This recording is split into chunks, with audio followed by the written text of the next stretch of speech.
26학년도 인천영재고 2차 기출문제입니다. 주어진 문제의 공통 조건을 먼저 분석해 보겠습니다.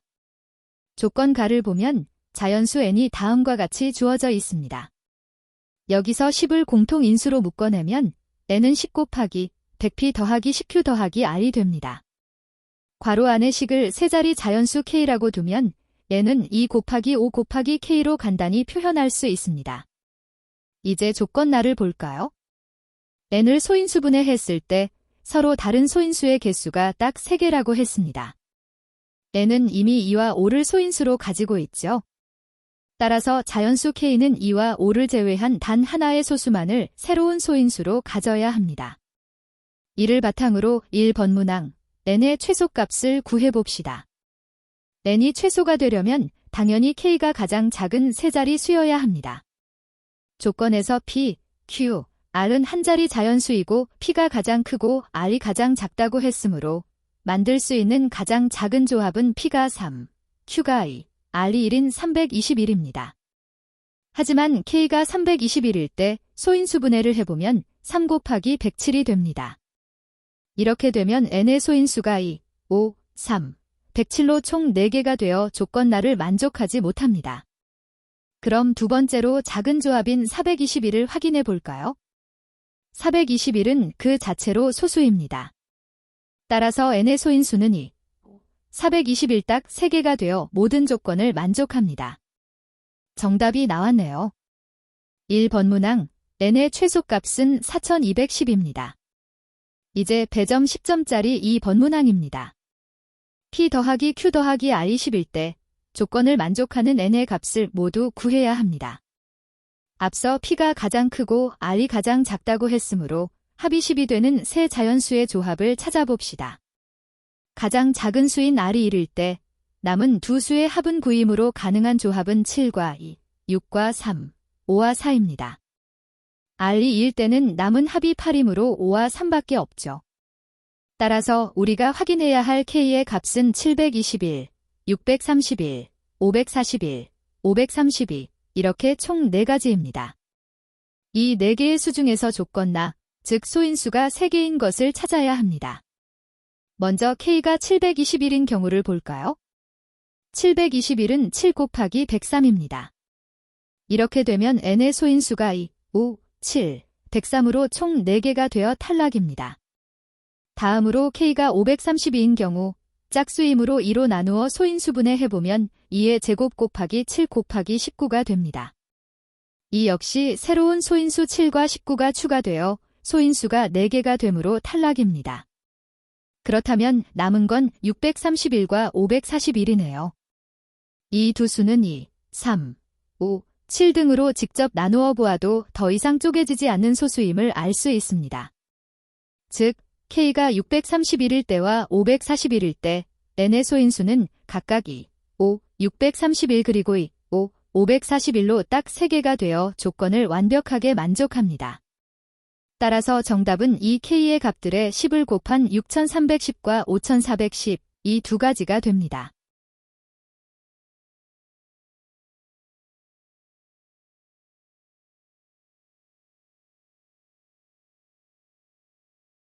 점 A를 원점 0,0으로 두겠습니다. 그러면 선분 AB는 X축이 되겠죠. 문제의 조건에 따라 B는 5,0, C는 5,3, F는 0,2가 됩니다. 이제 소문항 1번을 해결하기 위해 점 E의 위치를 찾아봅시다. 먼저 점 D는 AB와의 거리가 2이므로 Y좌표가 2입니다. 여기서 선분 CD의 길이가 루트 5라는 점을 이용하면 점 D의 좌표는 3,2가 됩니다. 같은 방법으로 점 E의 좌표를 x, y로 두고 D가 루트 5, EF가 루트 2라는 거리 공식을 연립해서 풀어보면 점 E의 좌표는 1,3이 나옵니다. 따라서 점 E와 직선 AB 사이의 거리는 Y좌표의 값인 3이 됩니다. 다음은 배점 7점짜리 2번 문항입니다. 두 넓이 S와 T가 같아지는 T의 값을 찾아야 합니다. X가 T인 직선과 T 플러스 2인 직선이 도형을 자르고 있죠. 위쪽 경계선을 함수식으로 나타내보면 X가 0부터 1까지, 1부터 3까지, 3부터 5까지 각각 기울기가 다른 3개의 직선으로 쪼개집니다. 자, 넓이식을 무작정 세우기 전에 문제에서 주어진 t의 범위 0부터 3 사이를 조금 더 똑똑하게 좁혀보겠습니다.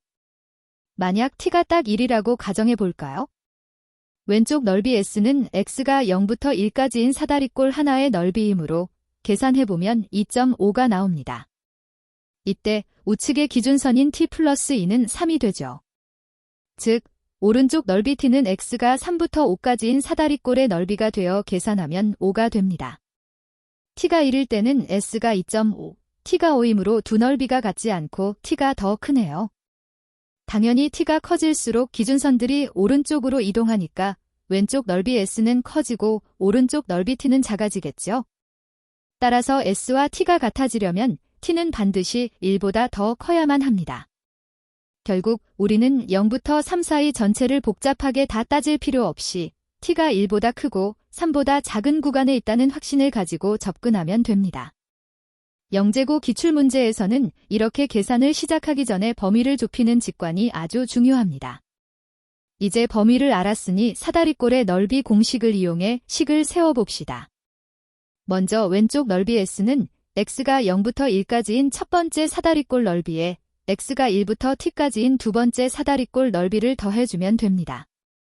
반대로 오른쪽 넓이 t는 x가 t 플러스 2부터 5까지인 사다리꼴 넓이 하나만 구하면 되죠.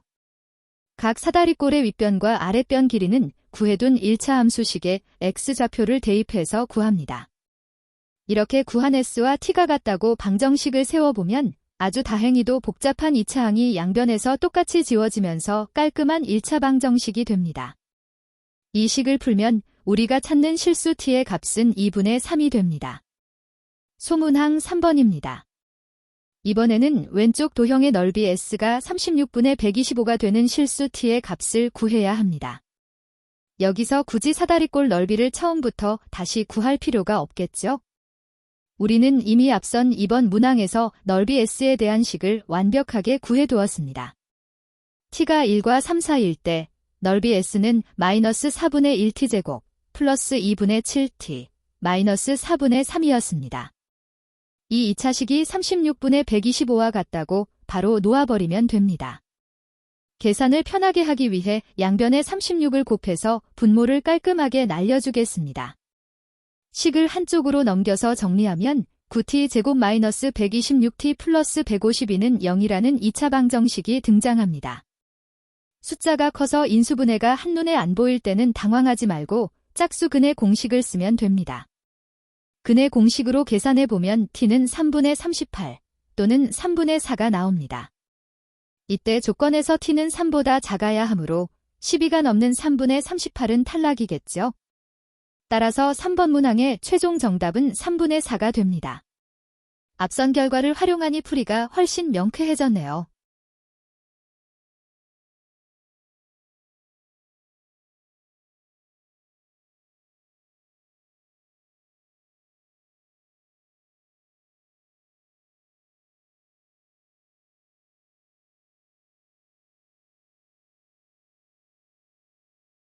자, 이어서 배점 16점짜리 3번 문제입니다.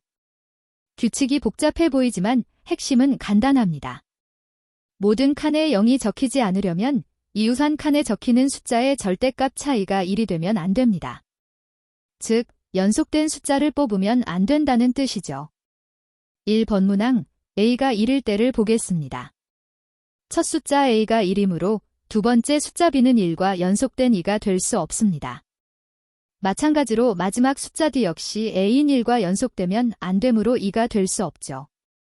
결국 b와 d는 무조건 1을 제외한 1, 3, 4, 5 중에서만 뽑아야 합니다. 여기서 보통의 학생들은 b를 1, 3, 4, 5로 나누어 거대한 수형도, 즉 나뭇가지 그림을 그리기 시작할 겁니다. 물론 그렇게 풀어도 답은 나옵니다. 하지만 우리는 훨씬 더 우아하고 빠른 방법을 써보겠습니다. b와 d 사이에 끼어있는 숫자, 바로 c를 주인공으로 생각해보는 겁니다. 문제의 조건을 잘 보면 b는 c와 연속되면 안 되고 이도 아니어야 합니다. 그런데 d 역시 c와 연속되면 안 되고 이도 아니어야 하죠. 놀랍게도 C가 정해지면 B에 들어갈 수 있는 숫자의 개수와 D에 들어갈 수 있는 숫자의 개수가 완벽하게 똑같아집니다. 즉, C를 하나 딱 정해두고 조건에 맞는 숫자의 개수를 센 다음 그 개수를 제곱해주기만 하면 끝납니다. 이 규칙을 이용해서 C가 1부터 5일 때를 빠르게 계산해 봅시다. 우리가 고를 수 있는 후보는 2가 제외된 1, 3, 4, 4개입니다.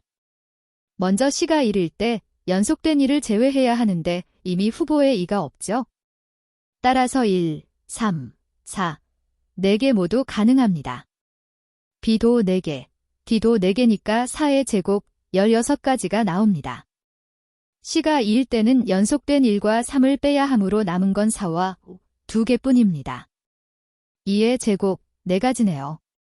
C가 3일 때는 2와 4를 빼야 하므로 1, 3, 3개가 남습니다. 3의 제곱 9가지입니다. C가 4일 때는 3과 5를 빼서 1, 4 2개가 남으니 2의 제곱 4가지. 마지막으로 C가 5일 때는 4만 빼면 되므로 1, 3, 5, 3개가 남아 3의 제곱 9가지가 됩니다. 어떤가요? 복잡하게 나뭇가지를 그릴 필요 없이 계산이 끝났습니다. 이제 이 경우의 수들을 모두 더해주기만 하면 됩니다. 16 더하기 4 더하기 9 더하기 4 더하기 9 꼼꼼하게 더해보면 총 42가지가 나옵니다. 따라서 1번문항의 정답은 42입니다. 계산의 기준을 어디에 두느냐에 따라 풀이가 달라진다는 것을 잘 보여주는 문제였습니다. 이제 배점 10점짜리 마지막 소문항 2번입니다. 모든 칸의 0이 아닌 숫자가 적힐 전체 확률을 구해야 하네요.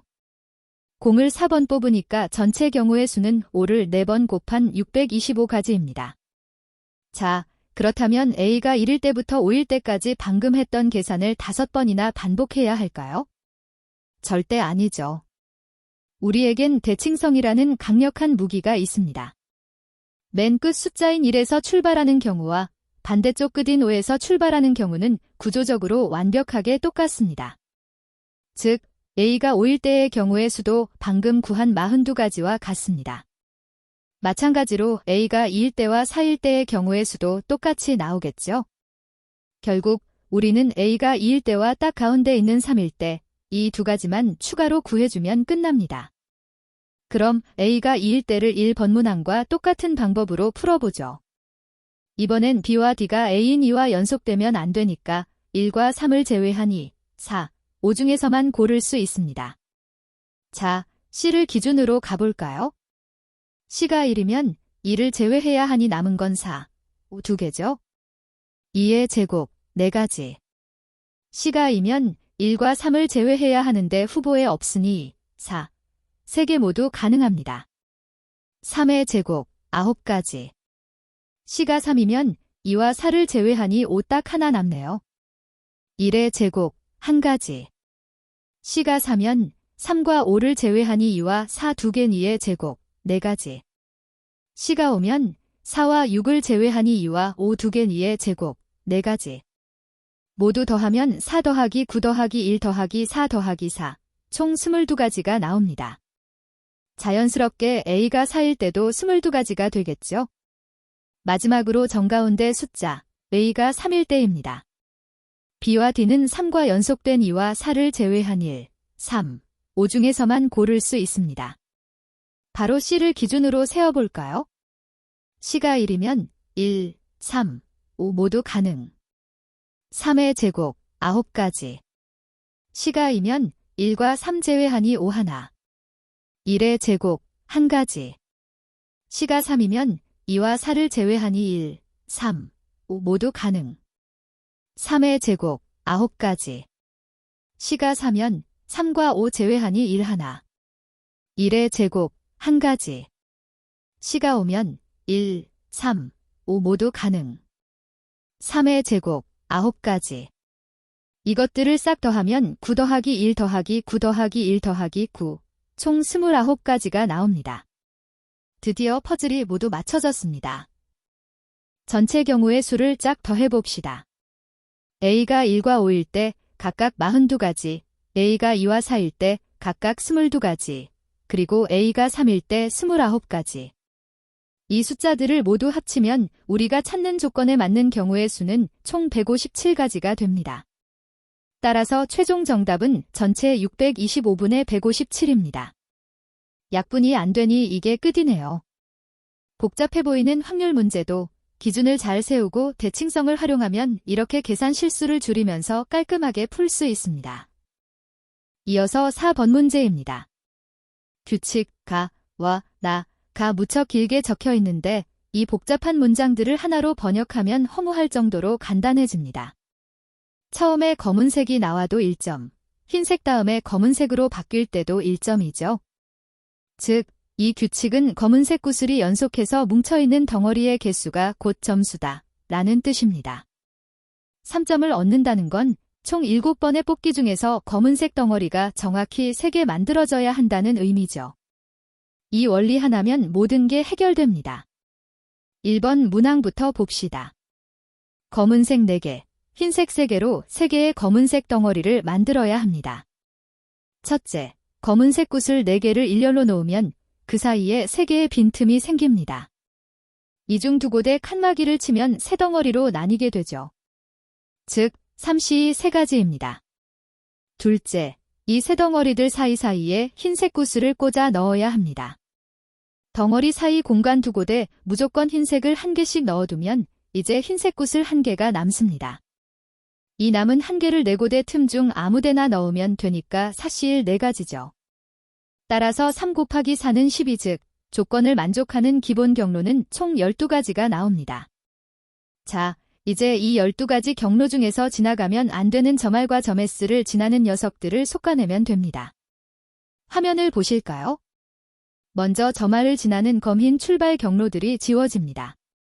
남은 경로들 중에서 이번엔 점S를 관통하는 경로들을 지워볼까요? 이렇게 하나씩 소거해 나가면 완벽하게 통과하는 경로는 화면에 남은 딱 4가지뿐입니다. 이제 2번 문항입니다. 이 문제는 도로망에 갇힐 필요 없이 단순히 버튼을 7번 눌러 검은색 덩어리 3개를 만드는 경우를 묻고 있습니다. 검은색 구슬의 개수를 기준으로 차근차근 3가지 케이스로 나누어 봅시다. 첫째, 검은색 3개, 흰색 4개일 때 흰색 4개가 만들어내는 5개의 사이 공간 중 검은색이 들어갈 3자리를 고르면 되므로 5C3 10가지입니다. 둘째, 검은색 4개, 흰색 3개일 때 이건 방금 1번 문항에서 조합으로 구했죠. 12가지입니다. 셋째, 검은색 5개, 흰색 2개일 때 검은색 5개가 연속해 있을 때 생기는 4개의 틈 중에서 흰색이 칸막이로 들어갈 이 자리를 고르면 되므로 사시 6가지입니다. 따라서 10 더하기 12 플러스 6, 28 총 28가지가 정답이 됩니다. 자, 이렇게 케이스를 나누어 28가지를 구해도 훌륭하지만 실전에서 시간을 더 단축할 수 있는 전환점 풀이법을 하나 더 소개하겠습니다. 3점을 얻으려면 무조건 검은색 덩어리 3개가 필요합니다. 그리고 이 덩어리들이 섞이지 않으려면 가운데에 최소한 흰색 1개씩이 칸막이로 들어가야 하죠. 즉, 검은색 흰색 검은색 흰색 검은색이라는 5개짜리 기본 뼈대가 무조건 완성되어 있어야 합니다. 총 7번을 눌러야 하는데 이미 뼈대를 세우는데 5번을 썼죠. 그럼 우리에게 남은 잉여 구슬은 딱 2개입니다. 이 2개를 어디에 끼워 넣을 수 있을까요? 맨 앞, 첫 번째 검은색 안, 첫 번째 흰색 안, 두 번째 검은색 안. 이런 식으로 살을 붙일 수 있는 위치를 세어보면 정확히 7개의 빈자리가 나옵니다. 끝났습니다. 서로 다른 7개의 자리에 남은 2개의 구슬을 중복을 허락하여 나누어 담는 경우의 수. 바로 중복조합 7H입니다. 계산해보면 8C가 되고 28가지가 단 한 줄의 수식으로 튀어나옵니다. 5번 문제입니다. 이 문제의 핵심은 허공에 떠있는 세 점에 가장 가깝게 찰싹 달라붙는 최적의 1차 함수 직선을 찾는 것입니다. 여기서 S는 직선의 Y값과 실제 점들의 Y값 차이, 즉 세로 거리, 오차의 총합을 뜻하죠. 예시를 보며 바로 확인해 볼까요? 세 점 1,2, 2,5, 3,4가 있습니다. 초기 상태 처음 시작 순서쌍이 3,1, 즉 y 3x 플러스 1일 때를 봅시다. 그래프가 점들보다 한참 위에 붕 떠 있죠? 수식으로 오차 S를 구해보면 화면에 나오는 것처럼 처음 오차는 10입니다. A 증감 여기서 기울기 A를 1 낮춰서 YEX 플러스 1로 만들어 봅시다. 직선이 눕히면서 점들에 확 가까워졌죠? 수식을 보면 오차가 무려 6이나 대폭 감소했습니다. 반대로 A를 1 높이면 어떻게 될까요? 가파르게 올라가며 이번엔 오차가 16으로 6이나 팍 증가합니다. 즉, 기울기 A를 건드리면 오차가 6씩 팍팍 변합니다. B 증감 집어낸 다시 처음 Y3X 플러스 1로 돌아가서 절편 B를 1 낮춰볼까요? Y3X가 됩니다. 직선이 통째로 내려오며 오차는 고작 3밖에 안 줄었습니다. 반대로 B를 1 높여도 오차는 역시 3만 증가합니다. 절편 B를 건드리면 오차가 3씩 찔끔 변하네요. 핵심 요약 그 이유가 뭘까요? 화면의 절대값 수식을 자세히 보세요. B를 바꾸면 모든 점에서 1씩 동일하게 변해 총 3이 변하지만 A를 바꾸면 X값인 1, 2, 3이 곱해지기 때문에 1배, 2배, 3배로 증폭되어 총합이 6이나 팍팍 변하는 것입니다. 결론, 직선이 점들과 멀리 떨어져 붕 떠 있을 때는 무조건 기울기 A부터 조절해라. 이것이 바로 실전풀이의 핵심 키입니다. 자, 방금 배운 원리를 10점짜리 1번 문제에 바로 문제 적용해 봅시다. 시작점이 6,-2입니다. 화면을 보시면 처음 오차 S가 19가 나오죠. 여기서 상하좌우 네 방향을 다 계산할 필요는 없습니다. 직선이 한참 위에 붕 떠 있을 때는 절편 B보다 기울기 A를 깎아내리는 것이 훨씬 유리하다는 것을 알기 때문에 계산할 것도 없이 기울기 A부터 깎아내려 봅니다. A를 5로 줄이면 5,-2 화면의 계산식처럼 오차는 13으로 팍 줄어듭니다. 한 번 더 깎아서 4,-2로 가면 오차는 7. 또 깎아서 3,-2로 가면 오차는 5. 자, 3,-2까지 오면 직선이 점들 근처로 바짝 내려왔습니다. 이제는 방향을 바꿔 절편 B를 1 올려서 3,-1로 갑니다. 오차가 4로 줄어듭니다. 여기서 3,-1의 이우선 네 방향 오차를 구해보면 10, 4, 7, 5가 나옵니다. 내 오차인 4보다 확실하게 작은 것이 주변에 없죠? 그럼 여기서 알고리즘은 멈춥니다. 따라서 1번 정답은 3,-1입니다. 다음은 2번 문항입니다. 이 문제는 방금 우리가 구한 최종 도착점 3,-1로 들어오는 시작점들을 역추적하는 문제입니다. 문제의 조건에서 단계를 1회 이상 3회 이하로 실행하여라고 했죠. 여기서 한 번 실행한다는 것은 오차가 가장 작아지는 이웃을 찾아 한 칸 이동했다는 뜻입니다. 즉, 이 문제는 도착점 3,-1을 향해 정확히 한 번, 두 번, 3번 이동해서 들어오는 모든 출발점을 찾으라는 뜻입니다. 이 과정을 머릿속으로만 상상하면 계산이 꼬이고 실수가 나오기 쉽습니다. 실전 시험장에서는 화면처럼 도착점 3,-1을 중심으로 A와 B의 좌표표를 살짝 그려놓고 각 칸의 S값을 빠르게 적어가며 확인하는 것이 가장 확실하고 빠른 방법입니다. 본격적으로 표를 채워가며 출발점들을 역추적해 봅시다. 한번 이동해서 들어오는 점. 먼저 목적지 3,-1의 상하좌우 이웃들의 S값을 구해봅니다. 계산해보면 4,-1은 S가 10이고 3,-2는 S가 5입니다. 이 두 점의 입장에서 주변 네 방향을 확인해보면 3,-1의 S값인 4가 가장 작기 때문에 정상적으로 3,-1로 이동하게 됩니다. 후보 2개 확보했죠? 잠깐. 여기서 뼈아픈 함정이 있습니다. 왼쪽에 2,-1도 S가 4라서 될 것 같죠? 하지만 실전에서 2,-1의 이웃 4개를 직접 계산해보면 위쪽에 있는 G,0, 이 S3으로 더 작게 나옵니다. 즉, 2,-1에서 출발하면 3,-1이 아니라 G,0으로 빠져버리니 가차없이 탈락입니다. 2번 이동해서 들어오는 점. 이제 방금 찾은 4,-1과 3,-2로 도착하는 외곽의 점들을 똑같은 방식으로 계산해서 찾습니다. 주변 S값을 비교해보면 4,-1 방향으로 들어오는 점은 5,-1, 3,-2 방향으로 들어오는 점은 4,-2와 3,-3이 됩니다. 표에 쓱쓱 적어주시면 됩니다. 3번 이동해서 들어오는 점. 마지막으로 3회 실행 조건에 맞춰 한 번 더 추적합니다. 5,-1의 이웃 중 조건을 만족하는 점은 6,-1, 4,-2로 들어오는 점은 5,-2, 3,-3으로 들어오는 점은 3,-4가 됩니다. 이렇게 헷갈리기 쉬운 역추적 과정도 표를 그려서 주변 S값 중 최소값이 정말 내 목적지를 향하는지 직접 계산하며 한 단계씩 밟아나가면 꼬일 일이 없습니다. 실수 없이 완벽하게 찾아낸 8개의 출발점이 바로 이 문제의 최종 정답입니다.